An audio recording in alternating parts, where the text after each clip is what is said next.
Olá, seja muito bem-vindo a este que é o programa Famílias Felizes. Este programa que pensamos em vós, que com muito carinho programamos para todos vós.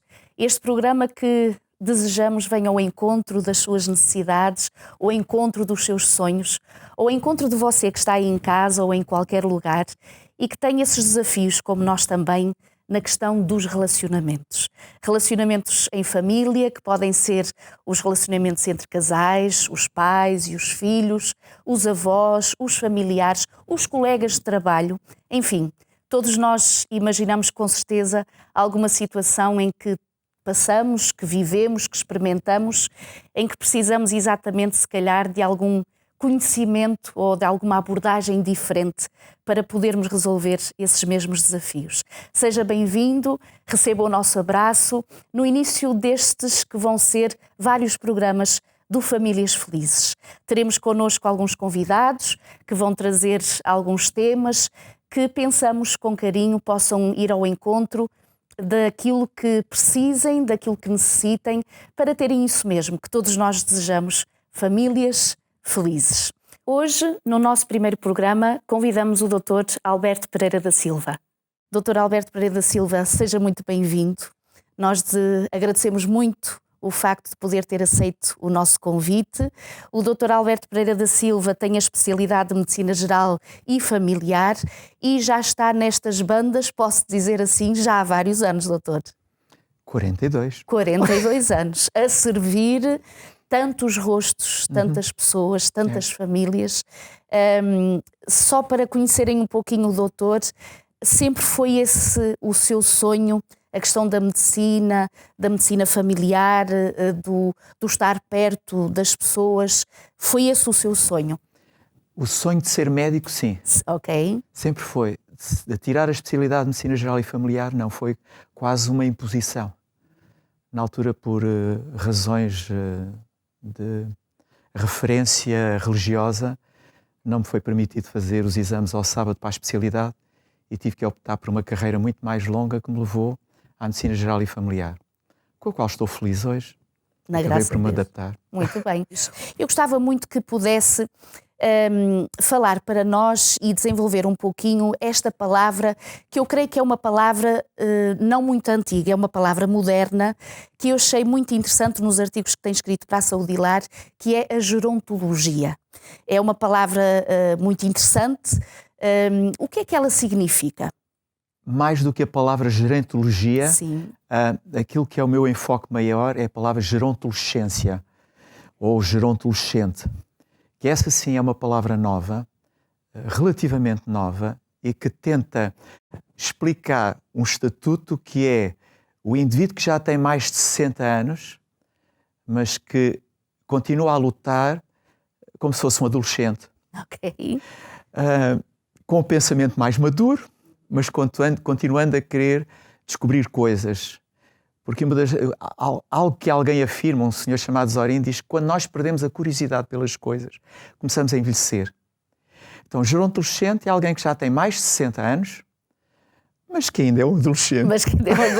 Será que houve alguma coisa de particular que o fez pensar neste assunto mais do que nunca e poder exatamente escrever sobre ele? Claramente, a minha própria experiência pessoal e a experiência de muitas outras pessoas. Há um senhor brasileiro que esteve durante 14 anos à frente do Departamento da Saúde do Idoso na Organização Mundial de Saúde, chama-se Alexandre Kalash. Tem artigos muito interessantes sobre esta temática da gerontolescência. Inclusive é ele que lança este nome.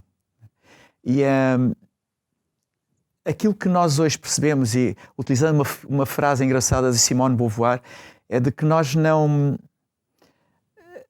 vemos a idade em nós próprios, nem nos preocupamos a descobri-la. Só a descobrimos nos outros. Muitas vezes, tendo os outros a mesma idade que nós. É verdade. O que ela, no fim de contas, estava a dizer é que as pessoas hoje de 60, 70 anos vivem de uma forma diferente de que há uns anos atrás. Porque temos mais saúde, porque temos mais conhecimento, temos muito mais tecnologia à nossa volta, apaixonamos por ela e descobrimos que a vida não acaba quando nos aposentamos ou quando chega à altura em que a sociedade nos diz: vocês são descartáveis. Atingiram os 60 anos, já não produzem o mesmo que antigamente, são descartáveis, dêem lugar aos mais novos. E com isso, a sociedade desperdiça, nas palavras do Alexandre Calas também, um dos recursos naturais mais importantes que todas as sociedades têm. Que não é a energia eólica, não é o petróleo, não é nada disso, mas são os velhos, com todo o seu conhecimento, com todo o seu background. E quando eles são descartados e são aposentados, é engraçado que a palavra aposentado significa colocado num aposento. E eu recuso-me ir para um aposento. Exato. E talvez por isso eu tenha amado esta expressão de gerontolescência e me assuma como um gerontolescente, querendo ser um adolescente, apesar dos meus 70 anos. É verdade. Eu achei muito interessante, e entre muitas das coisas que o doutor escreveu, nessa definição exatamente de gerontolescente, que são esses que já passaram os 60, mas que optaram por investir em qualidade de vida, porque é uma opção. É claramente uma opção e a meu ver, há uma coisa errada que nós temos feito, que é lutarmos contra o anti-envelhecimento em vez de aprendermos a envelhecer. Que é uma coisa estranha, porque aparecem os cremes contra o envelhecimento, Exato. As pinturas para o cabelo, os anti-rugas, os botox. Toda a gente não quer parecer velho. Como se ser velho fosse algo que se devesse ser rejeitado. O que está aqui em causa é que a palavra velho sempre foi uma palavra depreciativa. Então alguém resolveu substituí-la pela palavra idoso. Seja qual for o termo, a realidade é que o envelhecimento é inevitável. Sem dúvida. Nós nascemos e começamos imediatamente a envelhecer. E está estabelecido que a partir dos 28 anos, todos nós entramos na curva descendente. Uns mais rápido, outros mais lentamente. E é a sabedoria, como nós aprendemos a envelhecer, que vai fazer a diferença mais tarde. E este é um tema que eu nunca aprendi, de que nunca falei, lamentavelmente, no qual hoje me debruço e sinto particularmente a necessidade de alertar as camadas mais jovens para o facto de que elas devem começar a aprender a envelhecer, não quando tiverem os 60 anos, Exato. mas muito mais antes. cedo. Porque para poder envelhecer com saúde, porque é possível, ser idoso não é igual a doença. Exato. Pelo contrário, pode ser... Eu faço aqui um curto-circuito. Vem-me à cabeça uma coisa que é interessante, que é 70% das doenças que nós temos eram evitáveis. E só 30% das doenças é que são de natureza genética. Algumas delas que poderiam também ter sido evitadas. Há um estudo feito pela Universidade de Genebra em que eles dizem que se nós fôssemos capazes de deixar de fumar, deixar de beber, consumíssemos 4 a 5 peças de fruta por dia e fizéssemos exercício, reduziam-nos em metade os AVCs na população em geral. E a pergunta que se põe é esta: mas porquê é que nós temos AVCs? A maior parte das vezes, usando aquela velha frase do Aristóteles, né, de que seja a tua comida, o teu alimento, o teu medicamento, e o teu medicamento, o teu alimento, é que aquilo que nós comemos, aquilo que nós fazemos, o meio ambiente em que estamos, acaba por influenciar o futuro da nossa saúde. Então, com isto o que eu quero dizer é que o gerontolescente não é necessário uma pessoa que não tenha doenças, porque isto também é inevitável.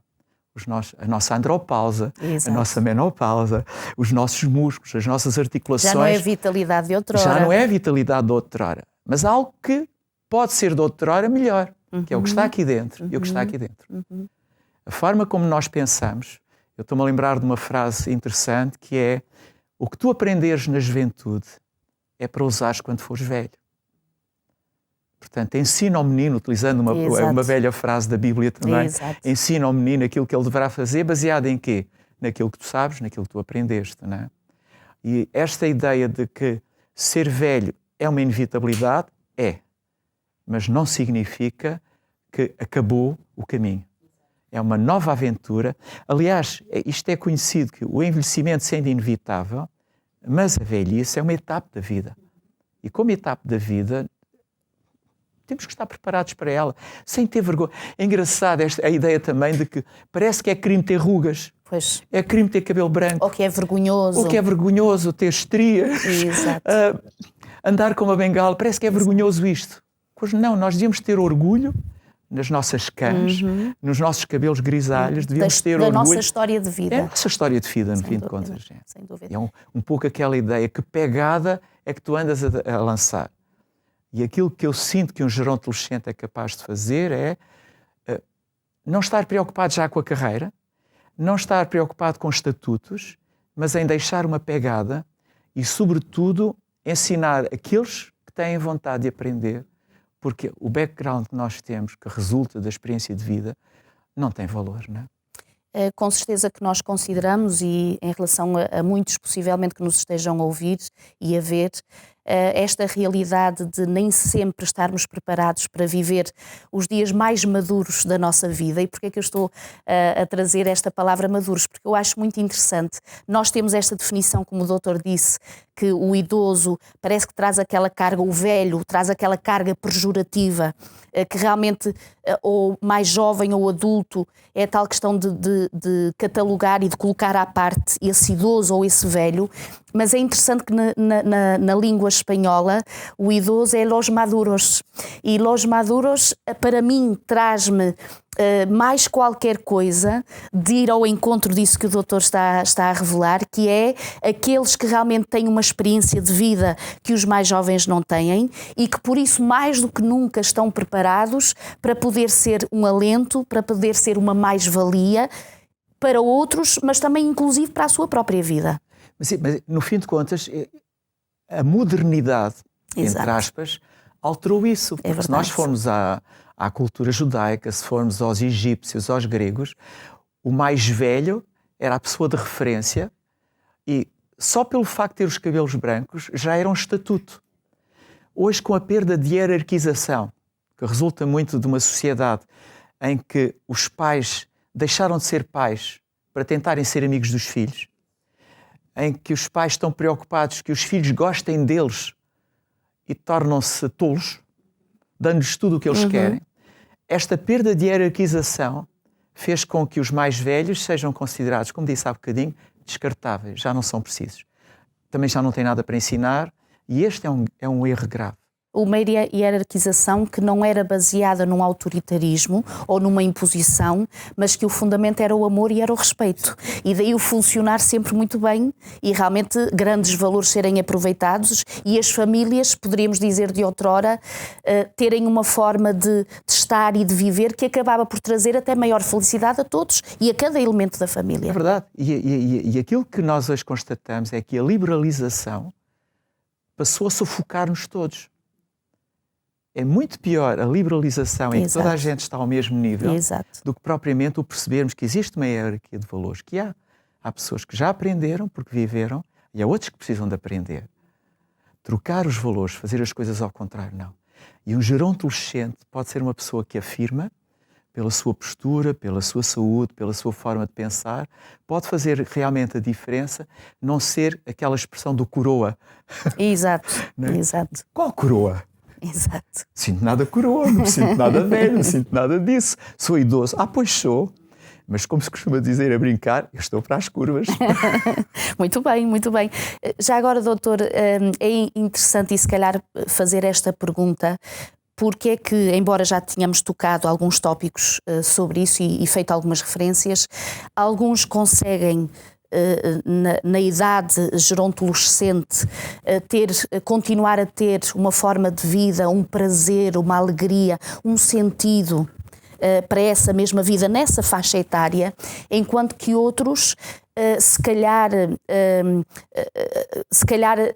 até revolvidos pela própria sociedade ou a família que possa não ter exatamente este conhecimento ou esta prudência em preparar o seu idoso, o seu querido maduro para uma forma de vida diferente, que será diferente inevitavelmente, mas não deverá deixar de ser feliz. Porque é que alguns têm mais dificuldades do que outros? O que é que acha que possa estar aí contribuindo para o êxito de uns, como por exemplo podemos dizer o seu caso, que está desperto para isto, que vê a vida de uma forma, que a aborda de uma forma, e outros que talvez tenham mais dificuldade, ou famílias que tenham até mais dificuldade? A resposta não é fácil. Não é uma resposta linear, porque para nós podermos avaliar porque que uns sim e porque outros não, nós devíamos ter que calçar, usando aquela expressão índia, devíamos calçar pelo menos 7 vezes os sapatos dessas pessoas e perceber se nas mesmas circunstâncias nós teríamos sido capazes de ultrapassar as dificuldades que as pessoas viveram ou não viveram. Os dramas que cada pessoa vive, o que foi a construção da sua vida para chegarem ao momento presente, faz diferença. Eu acredito que alguns fomos bafejados e soubemos também em determinada altura perceber como era importante ter projetos, acreditar em projetos, ter objetivos e acreditar nesses objetivos e lutar por eles. Mas a questão é quantas pessoas fizeram projetos e ficaram pelo caminho. Podemos dizer assim, eu sou vegetariano, ou quase 100% vegetariano, eu faço exercício físico. E a questão é, e quantos é que fazem o mesmo também e acabaram por ter outras doenças, não é? A verdade é que em algum momento da nossa vida nós temos que fazer... O Alexandre Kalash tem uma coisa engraçada. Lá está. Nem toda a gente tem as mesmas possibilidades. Este senhor brasileiro é médico. Aos 40 anos de idade, ele fez um ano sabático. E ele sugere que todos nós façamos um ano sabático. Para pensar assim, 40 anos, cheguei a metade da minha vida. O que é que eu vou querer fazer nos outros 40 anos? O mesmo do mesmo, sabendo que os 40 anos anteriores foram os anos dos seus primeiros amores, da sua juventude, da sua adolescência, foram os melhores de todos. Agora, os próximos já têm um peso. Exatamente. Não é? E se eu quero, nesses outros 40, fazer exatamente a mesma coisa. E então ele resolveu mudar a sua vida. A pergunta é, quantos de nós temos possibilidade? Eu, por exemplo, não tinha possibilidade aos 40 anos de fazer um ano sabático. Quantas pessoas têm possibilidade de fazer um ano sabático? Mas é interessante esta ideia, é de nós, muito cedo, pensarmos o que é que queremos fazer para a frente e, sobretudo, como é que nós queremos ter a nossa velhice. Eu tenho um exemplo. Eu vejo hoje a maior parte dos jovens a não fazer descontos para a segurança social. Ganham para gastar. E eu pergunto-me como é que vai ser a velhice desta gente? Com reformas de 300 euros? O que é que eles vão querer? O que é que vão ter?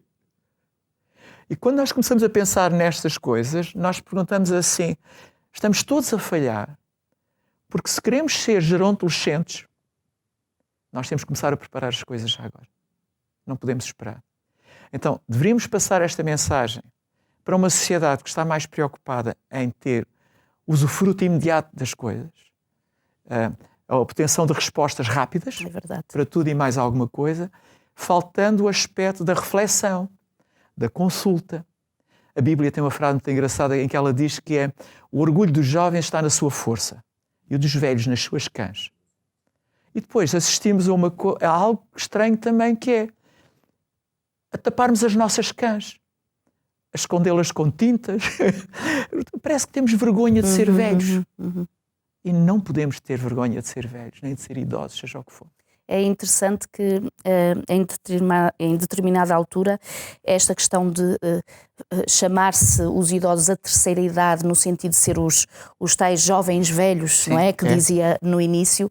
E é interessante também pensar quando diz que todos nós conhecemos jovens que são velhos, mas também conhecemos velhos que são jovens. Exatamente. E isto passa exatamente, não tanto até, porque é verdade que a limitação física causa transtorno a todos nós, com certeza, e independentemente da idade que temos, todos nós percebemos que mais um ano, 2 ou 5 ou 10 tiram uma vitalidade que nós outrora tivemos e que já não a temos mais, mas não é só daí que depende a questão da juventude e da vitalidade e do alento e da coragem para a vida. Não? O Victor Hugo tem uma frase engraçada em que ele diz que os 40 são a velhice dos jovens e os 50 são a juventude dos velhos. Eu já estou quase na juventude dos velhos. Eu estou a vivê-las. E a verdade é que nós vamos encontrar pessoas com depressões ou deprimidas e elas são as primeiras a dizer sim, eu não tenho razões para estar deprimido, mas estou deprimido. São pessoas que perderam o foco. E hoje em dia, estarmos focados naquilo que é essencial e que é importante, faz toda a diferença. Se eu quero, utilizando também uma ideia do Alexandre Kalash, ele diz que se nós queremos envelhecer de uma forma saudável, nós temos que investir em 4 capitais. capital da vitalidade, no fim de contas, da saúde, na qual temos que investir, e nós podemos falar mais tarde sobre isso. Temos que investir também no capital do financiamento. Temos que investir na capital social, no capital do social e no capital do intelectual. Portanto, se queremos envelhecer de uma forma saudável, nós temos que apostar na nossa saúde, mas temos também que nos preparar financeiramente, temos que nos preparar socialmente, e estamos a falar dos amigos, para fugir de uma coisa que hoje é terrível, que é a solidão crónica. É importante termos amigos, termos relacionamentos com quem possamos falar, com quem podemos estabelecer contactos. E, finalmente, o capital intelectual, que é não desistir de aprender. Se nós conseguirmos juntar estes 4 fatores, a probabilidade de sermos gerontolescentes ativos é imensa. Sem dúvida.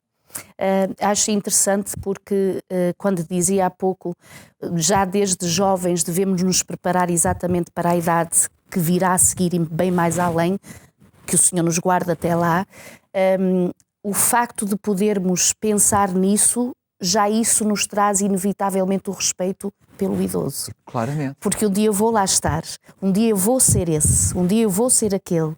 E a minha postura hoje e a forma de agir para com ele, se calhar já é exatamente essa preparação que eu preciso para essa gerontolescência animada e realmente com grande felicidade. Eu lembro-me de uma coisa pessoal, e acho que todos nós pensamos nisso. Quando eu olhava para os meus avós, nos seus 60 anos, dizia, velhotes, estão idosos. Eu hoje, com a idade deles, diz, velhote o quê? Exatamente. É verdade. É verdade.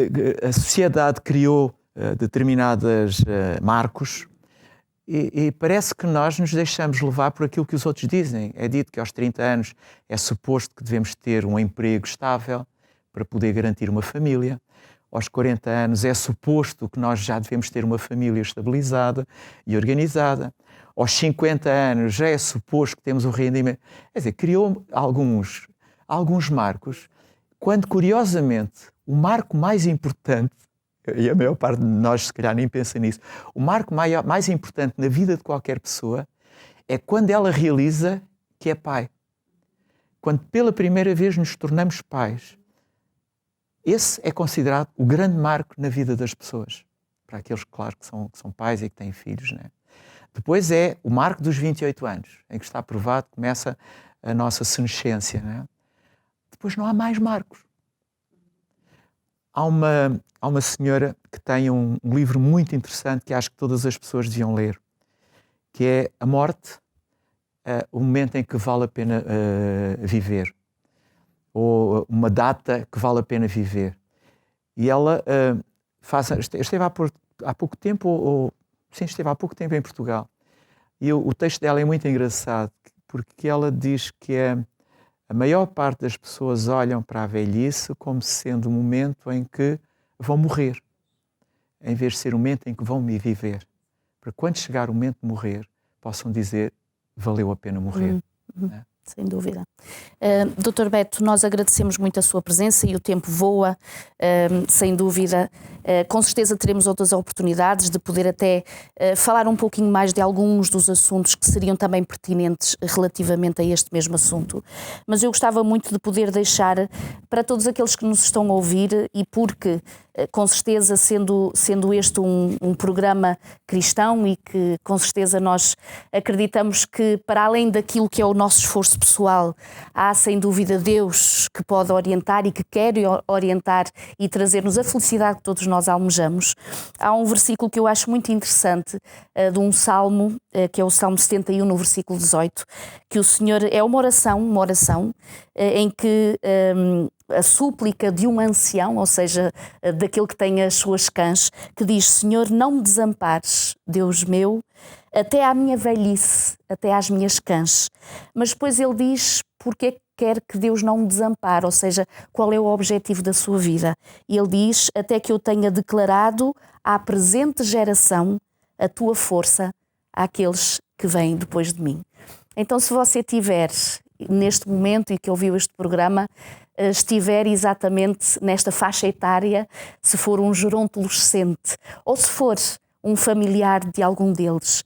Saibam que realmente a vida faz sentido em todas as faixas etárias. E se no seu coração estiver esta gratidão a Deus pela vida, pela saúde, apesar das adversidades, apesar das dificuldades que teve, mas que o objetivo de vida seja gratidão e viver para que os mais novos possam ser abençoados pela sua experiência, então já tem um bom início para uma boa velhice, para dias muito felizes. Que o Senhor vos abençoe e obrigada por terem estado connosco e, com certeza, no próximo programa nos encontraremos outra vez. Até lá.